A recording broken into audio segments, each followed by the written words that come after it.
Hey, so let's go on and talk about what's going on in March and April, which is changes in your formularies. So every 3 months, your formularies may or may not change. So that means you may or may not have coverage for a GLP-1. So let's go ahead and let's talk about it. You're going to call your insurance company, or you're going to go into your portal between, I'll say, the middle of March and the beginning of April to see if any coverage have changed, more so been added.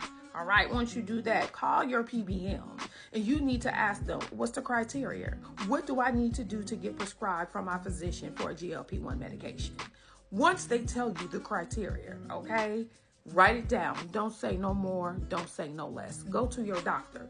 Do your homework before you get to your doctor's office, because a lot of times, I don't care what nobody says on this app, a lot of doctors do not know what is covered under your specific insurance plans, okay? Because there's different versions of Blue Cross Blue Shields within the state itself. There's different forms of Cigna, all of those things, and it is geared, your insurance typically is geared to whatever or whomever your employer opts into, right? So once you do that, you go in there with your documentation.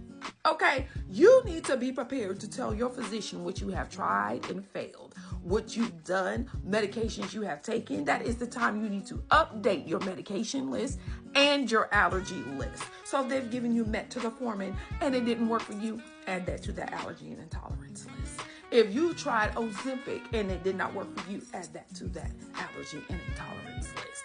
If you have tried Farxiga, if you have tried Phentermine and it gives you tachycardia, add that to your allergy and intolerance list. Because if you have step therapy, you have completed your step therapy right then and there.